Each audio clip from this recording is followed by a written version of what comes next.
did you prove that? They're admitting. People out there campaigning for late-term abortions. You think that shit's real? Listen to me. You really think? Do you really think? There's people out there campaigning for late-term abortions. You think that shit's real? You think that shit's real? Voted Monday to keep it legal. Who would do that? Who would do that? Who would campaign for? That's They the most. fucking did it, That is Bravo, the craziest and shit you ever. can't fucking admit they're fucking killing already born kids. So you're telling me it isn't real when they had a fucking vote in the goddamn fucking Senate?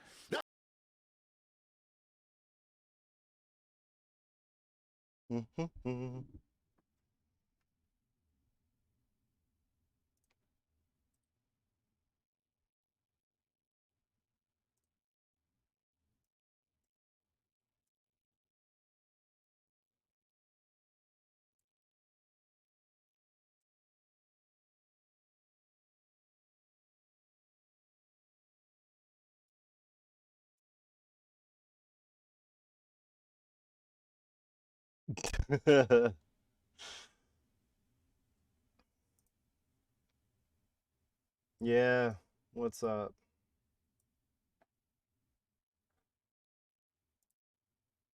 Okay.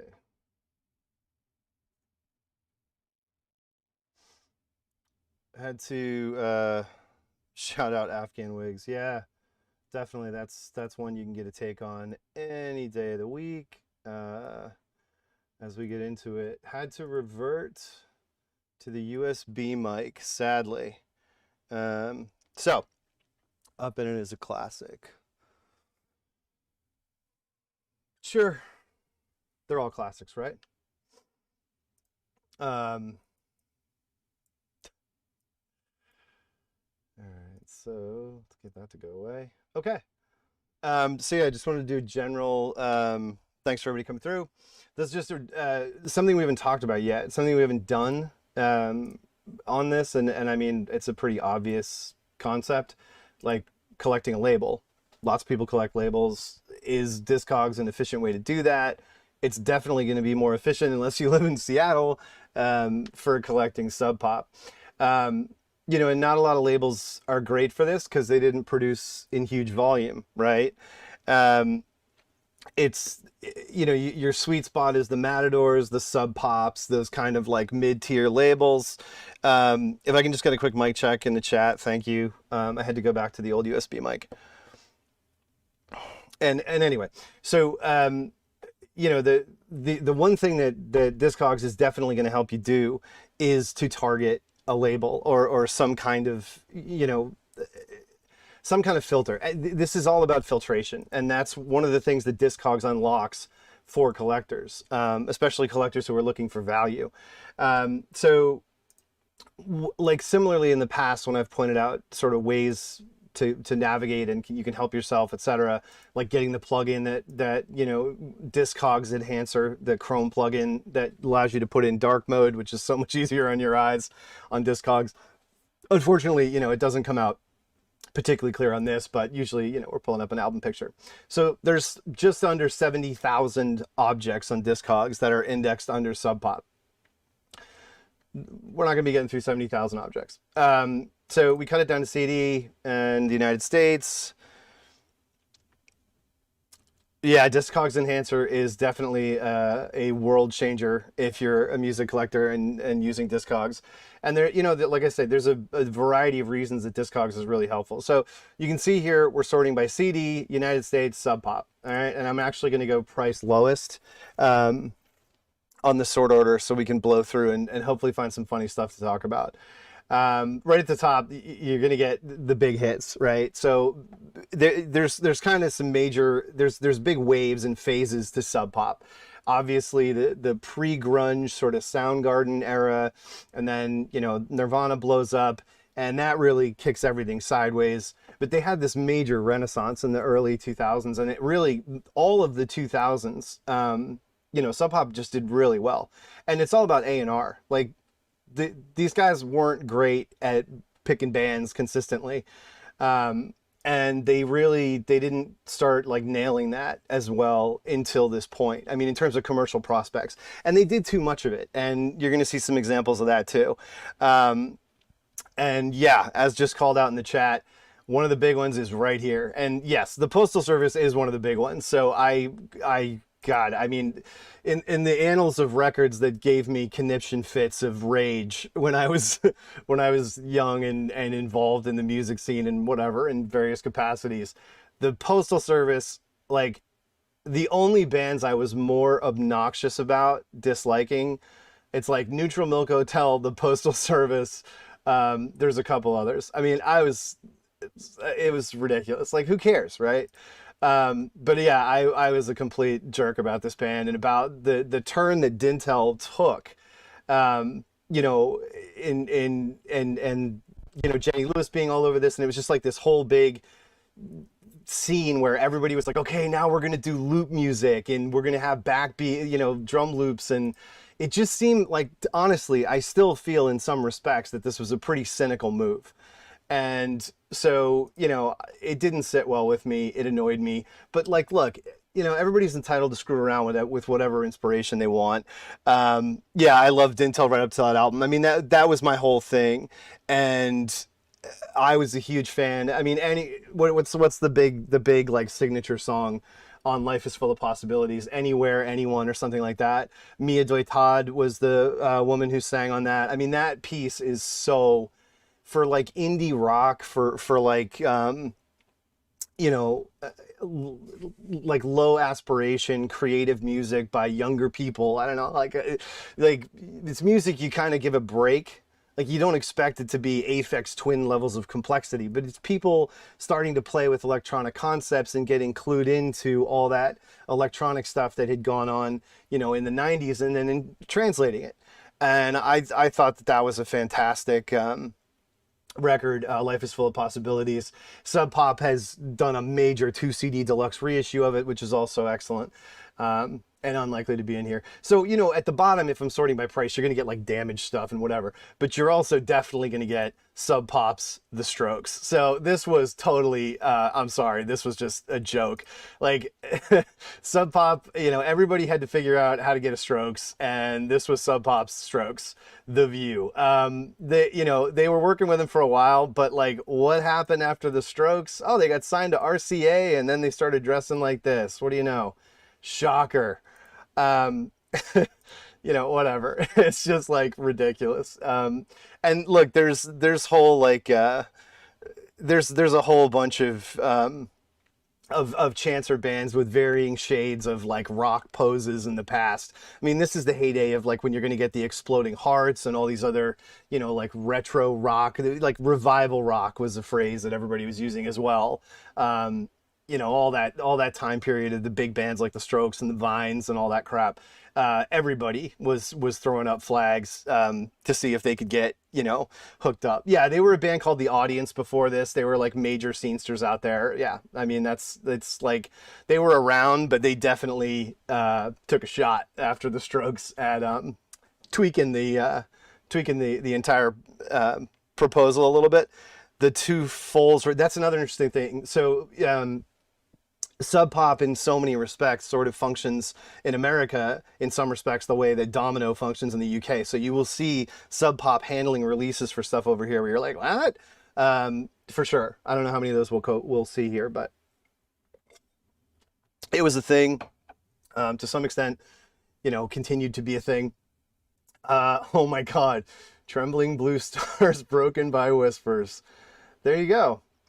CD only for 50 cents. Yeah, but there's another one where you're like, what? That's Sub Pop? Yeah, this was a project coming out of the Field Mice thing, and we've actually talked about it before on another stream. Flight of the Conchords, that's going to be there all day. No question. And like, look, at the beginning, yeah, like David Cross's stand-up CDs, this is just like garbage. Hazel's an interesting case. You know, yeah, David Cross, talk about aging well. Wow. I mean, look, I was never a huge fan, whatever. Hazel's an interesting case. This band, I mean, they're like, they were around a long time. I've got a bunch of their records. I mean, Toreador Love was a pretty early shot. This is the one. I mean, I actually liked "Are You Gonna Eat That?" I picked up a copy. I remembered it. I have like their two early singles too on Candy Ass. Candy Ass was a good label. Yeah, the grunge Bez. I think I still have the Shut Up CD. Yeah, I mean, I would imagine no one would pay anything for that. Hazel's, check it out, see what you think. I mean, figure out if it's something you're interested in. That's a band you can definitely get, used for not much. Their profile's just not really where it needs to be. Lots of copies of Views Find Your Home on the lower side here. And then this is a really super obvious one. I mean, literally used in a McDonald's commercial, was an enormous crossover hit just at the same time the Postal Service were going to be blowing up. This record was just fabric early 2000s. And everybody had this. I had this. New Slang is an undeniable little Wes Anderson, cutie pie, folky pop song, and obviously it went on to be featured in Garden State and have this just enormous life. But before it was in Garden State, it was used in a McDonald's ad, which was just like, what? And then like the guy, didn't he like fire his whole band after that or something? I proudly did not have this. Well, some people have an even tighter radar than I do. Porter Ray. The Shins, boilerplate Brooklyn Transplants, love the Shins. Yeah, you can definitely say that for sure. And more David Cross. So I was saying about Domino. So Hot Hot Heat came over here on Sub Pop. I mean, again, it's all through Oliphant and WEA. It's like, whatever, who cares? But, you can find that on a Sub Pop search all day. I'm sure both records, both of the two that were promoted big. I found Balter Space's Vortura and Swerve Driver's Raise at a store's bargain bin. Wow. Nice. That's a fantastic couple of gets at cutout prices. There it is, Black Love. So somebody mentioned Afghan Whigs. Afghan Whigs is, this band put out so many records year after year after year in the 90s, and I like some of them quite a bit. It's... Dolly ends up becoming, so if you don't know, if you've never seen the movie Old School with Will Ferrell and what's his name, Luke Wilson, the wedding singer that's like swearing and goofing her is Greg Dooley from the Afghan Whigs. He's gone on to do all kinds of other stuff, and this is like you have to go back to like classic rock to get something from Cincinnati between this and the National that anyone really, was hamming for. Yeah, I'm a big fan. I've of a couple of these records. So, not to totally derail this, but like they're one of the bands that, of course Nirvana gets big and whatever, and so that's like a huge deal. They get signed to a deal with Elektra. Hold on, I'm just going to move this thing. I probably ruined the whole stream, but I didn't realize it was like pointing into the other side of the room. So if it starts like popping off, let me do a little level check so we don't blow the whole stream up. Yeah, that's louder. So let me take it back a little bit, and hopefully we don't get any clipping or busting. So back to Afghan Whigs. This was when I was in high school, and it was like full on MTV, big time. Debonair and Gentleman got daytime rotation. You could come home from school, throw on MTV, and one or the other of those might be on, because at this point, it's a free-for-all, and any band with a guitar, especially one that's blessed by Sub Pop, is huge. And I mean, look, they had put out a bunch of stuff. Up in It and Congregation are like significant records. I was not a fan of Black Love. You can see I actually bought it on Discogs for like probably 50 cents. I kind of voided them bad because they went through the typical thing of like they had big hits and they got MTV and they had their minute, and then they just like, whatever happened, I'm not going to get into speculation about that. Black Love came back and I was just kind of like, I don't know. It was just like Honky's Ladder it wasn't really for me. But what was surprising is then they got dropped, and in relatively short order, they came back with 1965. Now I've repped for this record before. This is 98. So we've heard Radiohead and like you can hear that they've heard the Radioheads of the world and that their ears have opened up pretty significantly.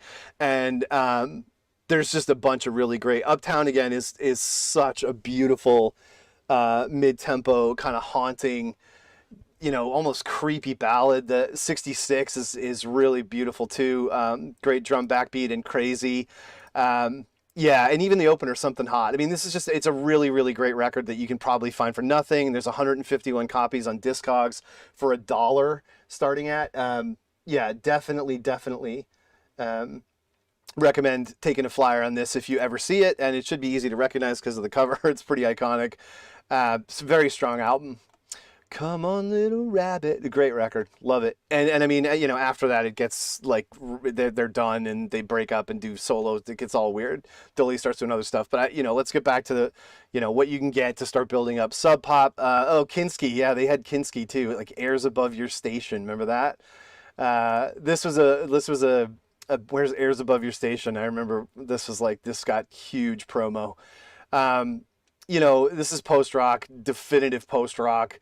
If you see Kinski, you know, up through like 2005 and you're into post rock, take a flyer on it for 99 cents for the EP. I mean, they were kind of motoricky a little bit to me, but they had some good stuff. Like I said, that album Airs Above Your Station, if you see it, was pretty solid. I mean, most of these are like, you know, I'm getting them for $1 and it's like I just remember it existing, so I just, you know, buy it, whatever. Be Gentle with the Warm Turtle. I don't have that one. I'm wondering about that. I haven't heard like the super early pre-Sub Pop stuff. Ugly Casanova is wicked underrated. Okay. All right. So I start flying through stuff. A lot of this is just like things that just didn't go anywhere. I mean, there's the period, somebody mentioned Beach House before early in the chat. Sub Pop's A&R decisions were really all over the place. Wolf Parade's another one, a band I'm a fan of, during their kind of initial run. I think even the first two records, I like Zoomer fine. I still have that. Yeah, exactly. There's a lot of this stuff is around. Like it didn't do that well, and they pressed in quantities where it's out there. But I love this album, Apologies to the Queen Mary. If you see this for 62 cents, which apparently you can get it for unless it's like trashed, I love this album. I talk about it all the time. It's a Curse is an absolute bomb jam. These guys had a lot of almost like, I mean, there's a lot of quirk and prog almost underneath it in terms of like Beefheart style stuff. But I really, you know, I think of like even Suede, there's a little Brit pop in them, you know, it's got honky, you know, weird instrument kind of, you know, exploratory kind of experimentalism to it, but I'm a big fan. They were tight. They were fun. There's like 6 really good songs on this record, and, you know, for $1, why not? Recommended and, you know, falling under the Sub Pop umbrella. Fleet Foxes. Love that first Wolf Parade record. Yeah, me too. I stand it hard. And again, I like the second one too, but they didn't figure out a lot of great ways to move forward. I think I would put it. Yeah, but this kind of stuff, like, oh boy, you know, you can find this all day. Like last 7-8 years of Sub Pop has been all over the place.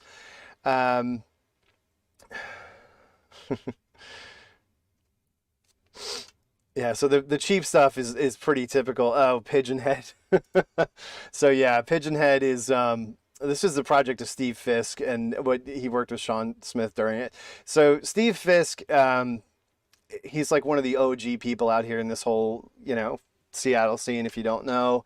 I'm actually a huge fan of his early experimental work, which was compiled as Over and Through the Night on K.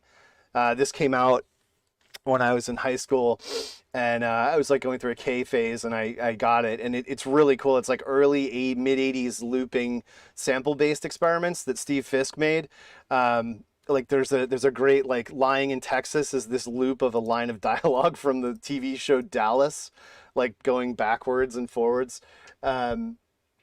And it's there's a lot of cool stuff, like Preamble, and it's not, it's The Fire in Line. The Fire in Line has like this awesome, you know, big 80s drum machine beat, samples like Ronald Reagan and or like some general or whatever. Then there's like he gets all these creepy Bible samples of preachers, the Kennedy saga. There's so much good stuff on this. I mean, like, think about like John Oswald and you know, Plunderphonics and that type of mentality. This is a little more musical than that, but it's still like sampledelia, you know, cut tape and making loops in the old school way. If you ever see this, I mean, there's 15 for sale starting at $1.63. I really recommend it. I don't recommend Pigeon Head. Not trying to be a dick. This never did much for me. And this also intersects weirdly with didn't they do stuff with Rebecca Pigeon or something, like, or I don't know if I'm getting confused. There's Carter Burwell had a band early. I'm getting mixed up. Forget it. Let me get back on track. So Oxford Collapse. There you go. That's another one. The Oxford Collapse. That is just pinnacle mid 2000s. No Band of Horses yet. Yeah, that's surprising. But I'm still in the slums of like Cutout. There you go. This is a good one. All the the Rapture stuff. Like, I mean, this first one. I'm not sure that it's like. It's good, whatever. But they only had the one off with Sub Pop. So in terms of focusing on Sub Pop, there's really only that. The Landfill is making me feel Oxford Collapse. But this is a good EP that you can get all day for nothing. I mean, they hadn't completed their whole like transition to Slick, whatever. They were just another kind of, DFA flyer band that was part of this scene of like, we're going to bring back, whatever. And I mean, you had different bands doing it. You had Out Hood and Chick Chick Chick and then you had, the DFA contingent. So it goes across the line. This is an interesting thing to talk about.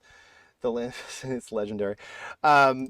The Hardship Post. So I'm not bringing this up because this band is particularly like groundbreaking, the greatest band ever. But there's another. Okay, someone you got a big fan because they're from Canada and Newfoundland. Yeah, actually, that's right. One of the people in the chat is from Newfoundland. So yeah, Halifax band, the Halifax Explosion. Yeah, this was like they got their big shot, and after doing like singles and stuff all over. Yeah, themselves, I guess. Yeah, they did their own cassette in '93. Quality. There's some quality Halifax fashion, 1993. No, the reason I clicked on this actually is Thermal's got some good syncs. Yeah, okay.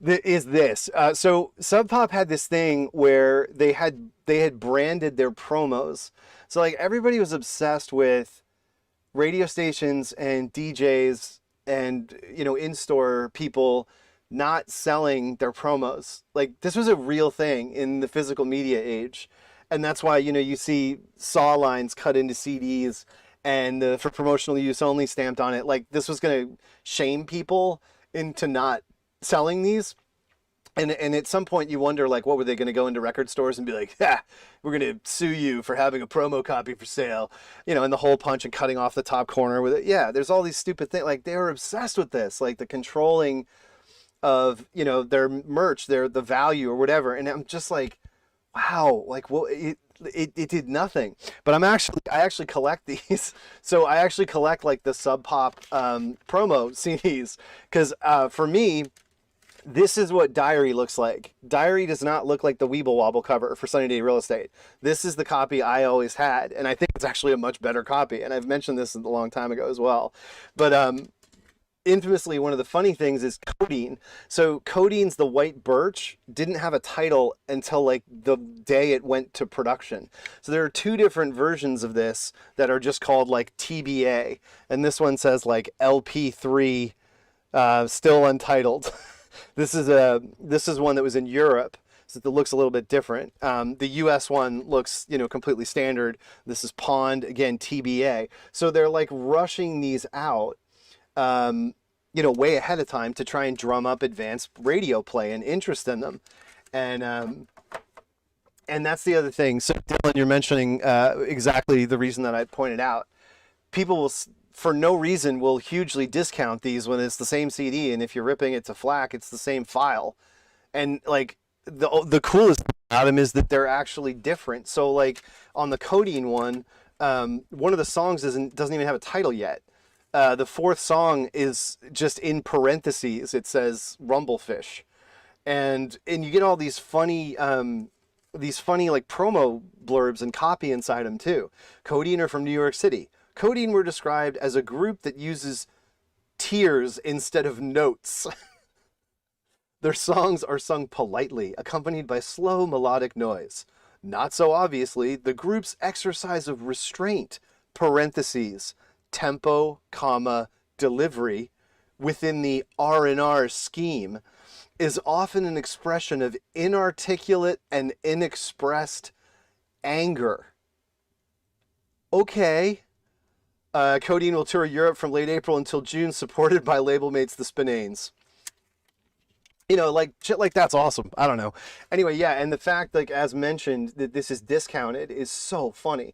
Like, yeah, exactly, Chuck. That's a good analogy. Like they think that they think it's like a video game demo CD only having the first 2 levels or something. Yeah, it's really just such a strange mixture of ineffective thinking. But there are a whole bunch of these, and like usually they're indexed as like advance or promo or whatever. So Sub Pop did this for like most of their stuff, and I've collected a lot of it actually over time. I have a whole bunch more than that. Those are just the ones that are kind of more interesting. You know, Shins again, more Shins. Oh, the Thermals. A deal for $1. Surely. I mean, this is more mid 2000s Sub Pop rock with a WK. More Hot Heat. The Cons. So this, you know, a lot of people know this is one of my favorite rock bands from this time period. They signed to Sub Pop right off of their incredible, almost perfect debut, which is one of my favorite records of the 2000s. Like, I mean, like top 10 of the whole decade easily. And then I reviewed this for Pitchfork, and it was, you know, the second album was good. It was rushed. Nighttime, Anytime It's Alright, Shine a Light were fantastic. On to You, great, typical like mellow Con single. I love this band, and you should be able to get the majority of the Sub Pop. And Sub Pop also reissued the debut as well, the 3 Gut debut, which was like an infamous, one of the coolest things ever made. If you know, everybody who's in the chat who already knows me knows this, but it came packaged with a match in it. So when you pulled the CD out, it lit the match. I mean, you know, if you, it's possible, but I still have mine. I have like number 280 something of this, hand numbered with the blue tips still in it, and it's just literally like cardboard stamped the Constantines. And it's just such an incredible album. Sub Pop reissued it in a regular, you know, like a picture of the folded out thing. Kind of pointless. It's so dumb, but whatever. Still a great record. 24 for sale, starting at $1.63. I mean, this is what, if you like any kind of rock music, I can't recommend this enough. I can't recommend. Essentially, I don't think they released a bad album. They just got more and more mature and kind of like, you know, big dramatic crescendos on especially Kensington Heights. But yeah, I mean, I just an enormous fan of this band, and they've got 2 records on Sub Pop if you're going through that, you probably be able to find, and this EP, which has their cover of the Talking Heads' Thank You for Sending Me an Angel, which it's relatively straight. I'm not going to sit here and tell you like, you got to hear the Constantines dudes talking Thank You for Sending Me an Angel. Like, it's just the cover. But Hotline Operator is a good jam. And, you know, for $1 to get this EP, go for it. I would. The phase when people forgot how to end a song, 2, 3. Yeah. Okay. Oh, there's some more David Cross hits. Good gravy. Yeah, that Rapture EP all day. You know, like, and again, it's like this, you know, think about sorting it this way, right? To give you ideas, right? And you can just like pen them down or whatever, keep yourself a running list, and like, you're probably going to come across this. Oh, you're definitely going to come across some Rogue Wave. Wow. So, I mean, you talk about landfill, post-pavement, like mannered, indie pop. And you can see I bought both these first 2 records. This band was absolutely like I can't think of anything that sounds more 2004 than Rogue Wave's like first 2 albums. It's just like you've got people like traveling long distances to see the Flaming Lips in concert, and like Radiohead are gods from on high, and everyone's trading fucking leaked Radiohead demos. Like, what a time to be alive. 2004 core, baby. Yeah, wow, it's Sync, what's up? This band peaked at the 4th bill of the K-Rock Weenie Roast. We don't need to be that mean. I mean, look, I actually like these records, but I sort of like them almost as like ambient nostalgia for this time period, because they just, it's so of that period. It's just absolutely... Yeah, man, yeah, nah, that's one yeah. More Postal Service. There you go. Damon and Naomi. So I don't know if it's okay. It is. There were 4. So 3 of these are absolutely great. This whole Song to the Siren thing, if you're a big fan, go for it. So this is Damon and Naomi from Galaxy 500. After Galaxy 500 breakup in 1990, Dean Wareham goes and forms Luna. Luna signs an enormous deal to Elektra, and Damon and Naomi start their own band. They had been in a band called Magic Hour with blah, blah, blah, blah, blah. I always forget his name, and I'm just gonna look it up right now because it's so rude. Wayne Rogers. I always think of another famous guitarist, but yeah, Magic Hour were phenomenal. I've talked a million times about this incredible drone single called Heads Down. The single version is just perfect. You can get it on their Bandcamp right now digitally. So, and Damon is like an enormous Twitter personality, rails against the record industry and Spotify and streaming. Like, he's very down that rabbit hole. Lifer, musician guy, Twisted Village, the whole deal. I've got that, minutia wise, I go on forever with that. But Wondrous World, the first for Sub Pop, is a really solid record. I mean, More Sad Hits, generally speaking, this is what people are going to say. That's their favorite, Damon and Naomi album. It's literally a classic in establishing a continuity kind of from Galaxy. I mean, if you think about Listen, the Snow is Falling and the songs that Naomi featured on in Galaxy, this is the handoff to that. And it's such a beautiful album. It's really, really great all across the board, like something you should have. And again, look, I mean, probably one you could get used for not much. But the Sub Pop ones, Playback Singers and Wondrous, are really strong. Then they did some collabs. And, again, the idea that you can get this for $1, sure, it doesn't, get into the whole ethics just because we're talking about Dan Krakowski of, buying used CDs or whatever, fine. But, yeah, I really think these are great records, and you want to get them in your bag. Hot Town. This seems like a mistake. $1 for this. Thelema EP has my favorite Murder City Devils song on it, Midnight Service at the Motor Museum. This song is an absolute monster. Did the whole thing, I think, as good as it could get done before almost anybody had done it. Like, this isn't like white belt music, but this is like this is this whole scene of like kind of pro drug, out of control, very macho, frankly, late 90s, early 2000s bands. Like in Boston, we had this band, the Lot 6. There were my friends Pilot to Gunner. I mean, it was like, look, it was a version of cock rock in so many ways.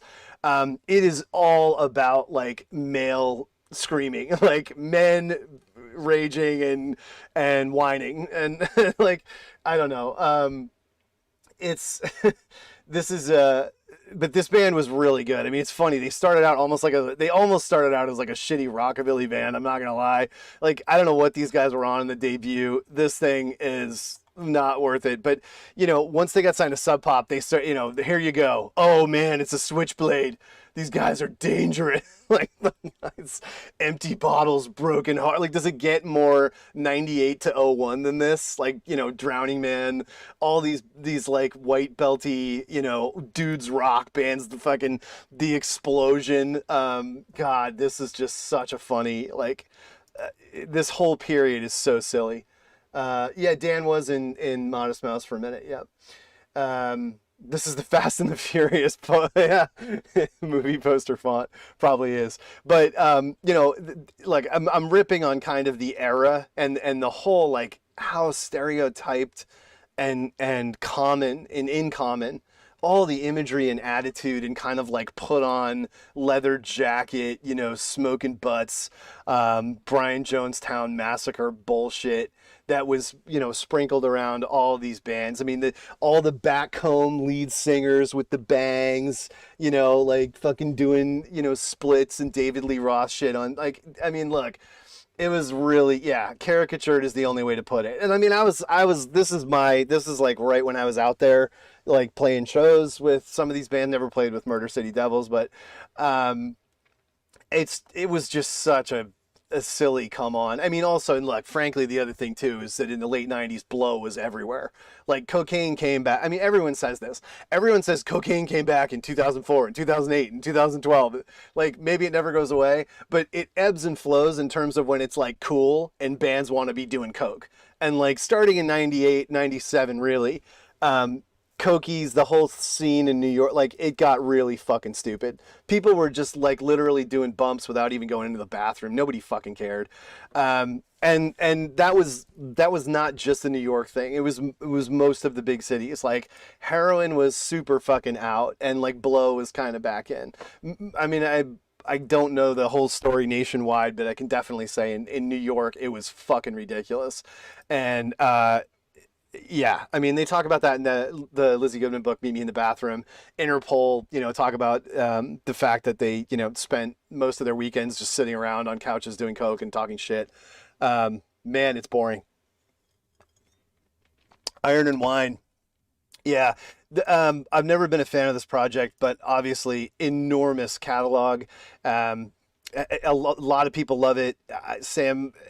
it's just never registered with me.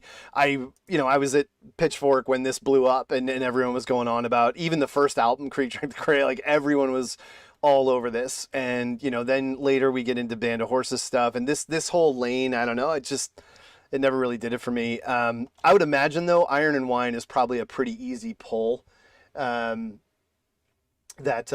you can get, for not too much, because it would have been pressed in pretty big numbers, and I don't know that the audience would have been like that big. So it's interesting. Like I wonder if it's a kind of a thing where, just the nature of the time and what Sub Pop was doing, it's just kind of its own thing. Velocity Girl. Oh boy. Oh, it's the single for Sorry Again. Oh man. This is the most 90s thing ever, this video. Holy cow. Would this show up if I like made it big? Oh, it looked like it did. This video is so funny. Oh my Lord, it does show up. It's like, it's so silly. Like, look, I'm sorry. They totally sold out. They just did. And this video's got like a lookbook in it. Like she's got her outfit in this and they got their background in this. And then, they get the stained glass window and then it's like, okay, let's switch the shot. Next set. And then boom, we cut over to the next set. And now we got a new outfit and it's green. And it's, oh my God. Oh, you get the Jail shirt. That's another Sub Pop band. I mean, Sarah Shannon, whatever. I don't want to feel like bagging on. Oh, dude, so painful. But it's just like, again, it's like you've got a set designer who's like, okay, guys, ready, 1, 2, 3, and cut, and let's go to our other outfit, and let's have a fan blowing on you and leaves blowing all over the place, and you're wearing flannel, and it's 1994. Holy shit, this is so painful. What the fuck? Wow. I mean, what a time. This band was notoriously awful in concert too. I mean, I saw them a bunch of times, but whatever. Look, I mean, they started out as like the hippest thing ever. They're pals with the Swirlies. Like they were around, I get it. But this whole Simpatico thing, miss me with it hard. Just terrible. And don't worry, there's one more. There it is. Now it's winter, guys. Get it? It's the seasons. Do you get it? Oh. High concept, man. High concept. What'd you do with that Rickenbacker? That wasn't cheap. How'd you afford that? Oh, man. Out of control. It's just like the stuff that went on when bands got signed and they were trying to make a stab. I mean, more power to them. I never got to try and make a stab.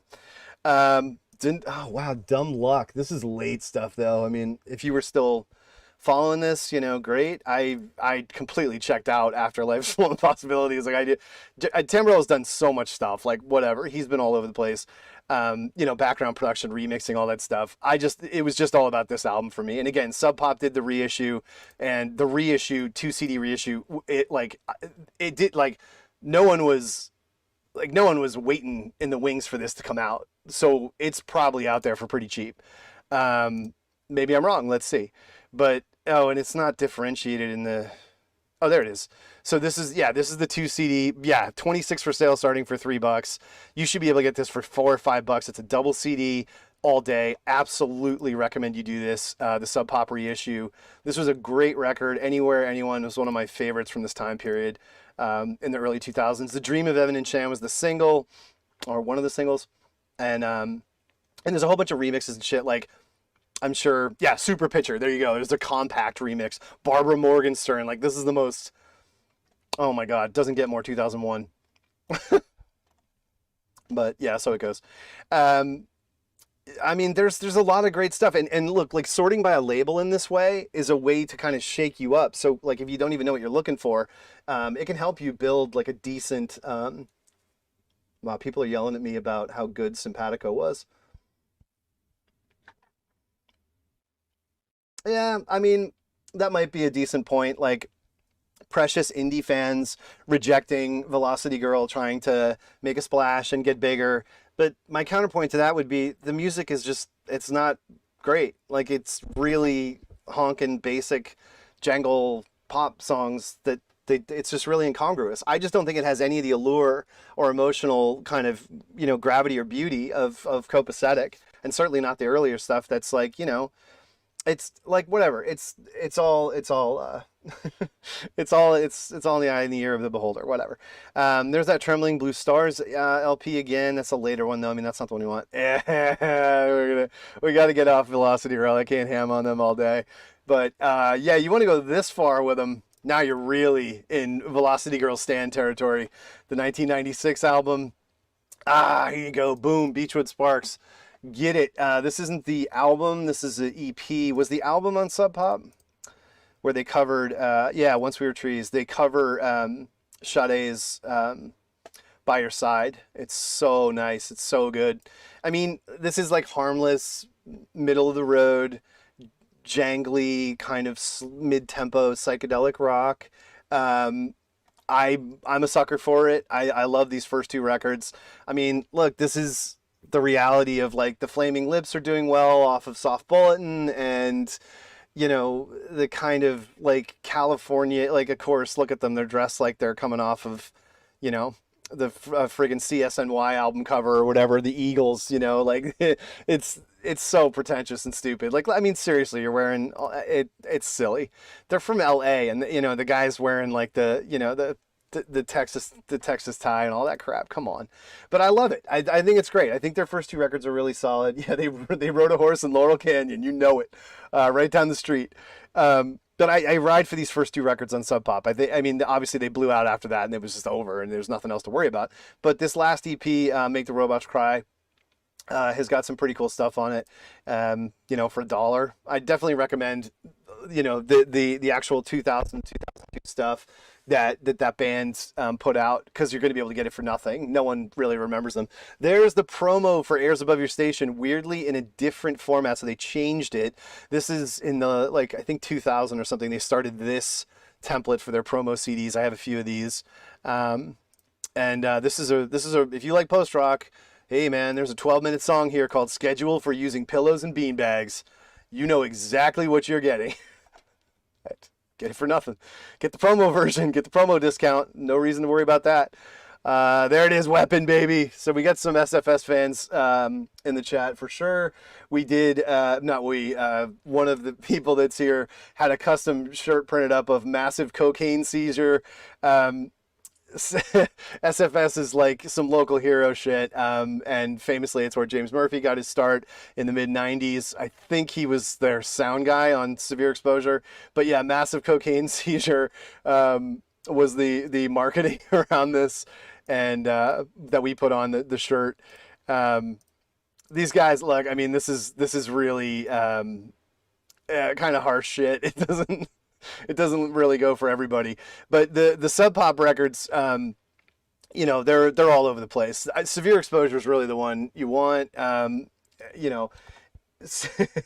vinyl goes for stupid money. You can get this for $4.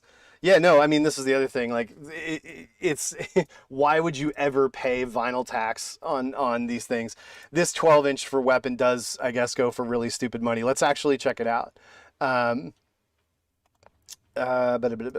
Sorry, this is like the second one or the third. I think it may be the first vinyl they put out. But the vinyl goes for stupid money. Doesn't look like it. No, doesn't look like it. I don't know. Anyway. Oh, Severe Exposure goes for stupid money. I misheard you. Yes. Absolutely. This, because it's colored vinyl and everything. There's none even here. Yeah, this goes for ridiculous money. It's like coffee vinyl. It's so cool. They did. Here you go. There's 2 copies of the 45 going for 125 and 132 pounds. Not wrong. Free refills. This is the. I don't even know about this pressing. It's just a 45 pressing. Interesting. I just remember that it was a coffee. It was coffee. It was sick. Are you? I don't think it is, Judson, because I mean I know what you're talking about. I have 45s. I did at shitty plants that are transparent. I think this was actually attempting to replicate like the OG, like old style vinyl that did that. I'm not sure, but it's listed as dark brown translucent. Sub Pop in '95 was not like broke. I do think it was an aesthetic choice, but I am no expert on SFS, so I might be wrong. If it was just shitty vinyl, then you definitely don't want to pay that kind of money for it. No, for sure it's color. Okay, cool. Yeah, I mean, I say that because I have 45s like college bands put out. The vinyl is so shit, it literally looks like that. It's transparent. Usually that happened to 45s. There's another copy of Wondrous World by Damon Naomi. Love is Laughter, Lao. I mean, so we've been making jokes for a little while about another band that is going to be getting the reissue treatment shortly. Which is Link. So later this year, probably, I think, you're going to be getting this reissue on Numero Group. Link was such a good, kind of harsh, post-hardcore kind of indie band. Loved them. And These Are Not Fall Colors is just... man, this vinyl goes for insane money if you can even find it. The CD even goes for stupid money. It's never here. You never find it. But so Dave and who else from this? Sam Jane formed Love is Laughter. And so Coast to Coast, this was the kind of hit song. Of course I know Link. Yeah, exactly. So Love is Laughter was really different though. Like it was they started on K. I got number 1 USA for stupid cheap on here. Someone had it for nothing. And then they went to Sub Pop. And so there's kind of this kind of faltering step here with Destination 2000, which I don't think is a very, very good album at all. But on Sea to Shining Sea, again, you talk about 2001. We just talked about The Rapture. We just talked about Rogue Wave, like hand claps and ba-ba-ba, multi-tracking harmonies and vocals in the choruses. Like, it's all that shit. Coast to Coast is a great little early 2000s, jangle banger. Love it. I would definitely recommend Sea to Shining Sea for $1.20, whether it's the promo or the original. That's a fun record. For that money, definitely. There's another copy of the Nighttime single. I'm going to have to get that one of these days. I actually don't even have that. I had the MP3s because that's how, like, this is the funniest thing about the promo copies. By this time, they were already sending MP3s of stuff to Pitchfork. So we had an FTP site. Like, whatever. Death Wish's Pain. Again, mid 2010s core. Probably get that all day. Postal Service. The Ruby Suns, man, that is coming up. Link was a huge influence. Oh yeah, Sam, that's too bad. Well, I don't know. I just want to go into those things. Combustible Edison. There's one nobody remembers. View. Oh yeah, Jail. So the bassist or guitarist in Velocity Girl was wearing a Jail shirt. This is an interesting one. So Wound. This band, we're hitting, this is twice now we're hitting Halifax. I really think these guys were kind of good. So Wound is an awesome record, but it's kind of Halifax representing. Yeah, Don, you're getting plenty of press tonight. They what a name, Jail. But they only had a couple of records and it's not to everyone's taste. Like, I'm just going to say the vocals they're up there. Like there's some going for it in this band. And it's pretty straight ahead indie rock, but again, I'm sure you can get this for absolutely nothing. If you're curious about like, yeah, everyone's playing the alphabetizing game. Later on, if you're curious about this kind of music or whatever, especially the Halifax scene of this time, this early 90s, like, whole thing with Sloan and all that stuff, being able to get it for nothing. Yeah, the Murder Records, yeah, they basically just took their whole imprint and punched it up. There's another of the classic promo styles for Gilded Stars, which this is better than the album art for that album, so I'd get that version just if I was going to get it preferentially. What's another couple we could find real quick? Let me just March to Fuzz. Why don't we invert it for fun at the end, and I'll do the highest priced Sub Pop stuff. We know it's going to be the single for, I mean, guaranteed. Well, that's just a goof. I don't understand why.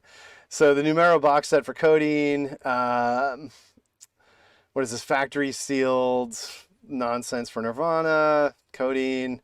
Blood, Guts, and I don't know, you know. Oh, it's because it's autographed. Okay, whatever.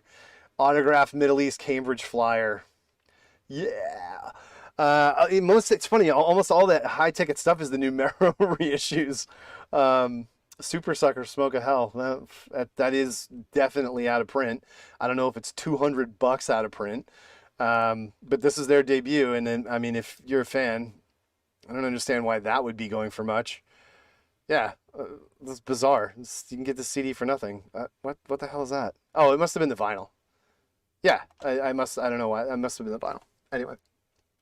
No Dwarves album should be more than $3. I don't know. I mean, you know, the poo-poo pee-pee punk stuff, if you're in the mood, whatever. I don't know. That album was everywhere, just because obviously the cover.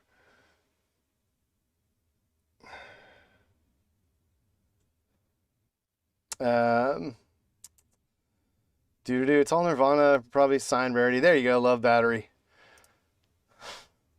Was waiting for this to come up.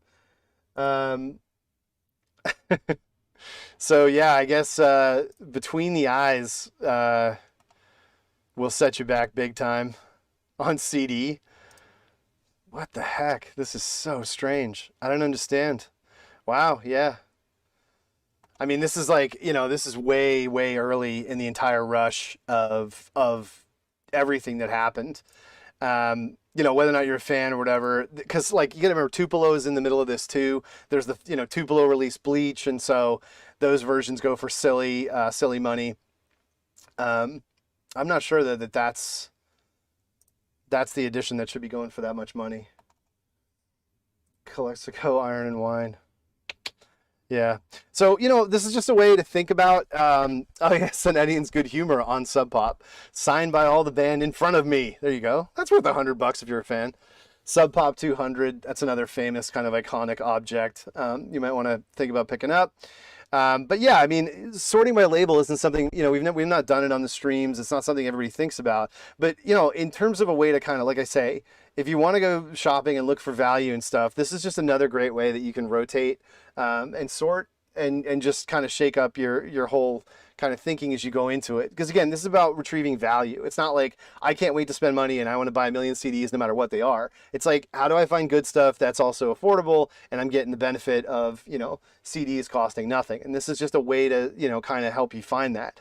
You know, Sub Pop is, it's again, it's the size of the label, it's the amount of copies of things they pressed, it's the fact that they would do promos. You know, Matador's in the same boat, but there's, you know, pretty clearly A-Frames, Black Forest. Yeah, man, come on, I get that. Missing Slipcase, I don't know. Maybe I wouldn't get it for that. There's another one of those like early 2000s Return of Rock bands, but yeah, so you know, there's playback singers again. Boom, it's a hole punch copy, whatever. The first two proper Sub Pop, you know, and there's the Shine a Light CD, you know, $1.50. There's lots of good stuff. What Jail's Like EP, $1.50.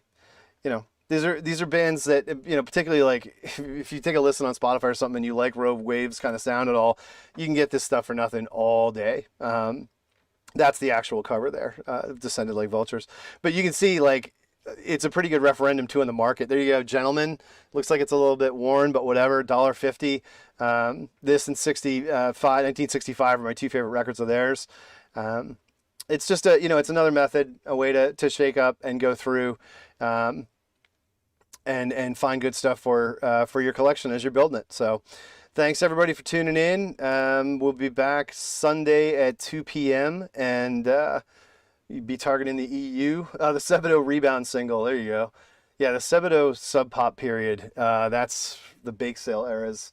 Yeah, What Jails Like's a good EP. I would definitely get that. And that A-Frames record, too. Like, again, these bands have, like, totally faded from any modern discourse. It's not likely they're going to come back. And then you have the double whammy of CDs being nothing. So thanks for coming out, and we'll hopefully see you on Sunday, if not next week at Thursday.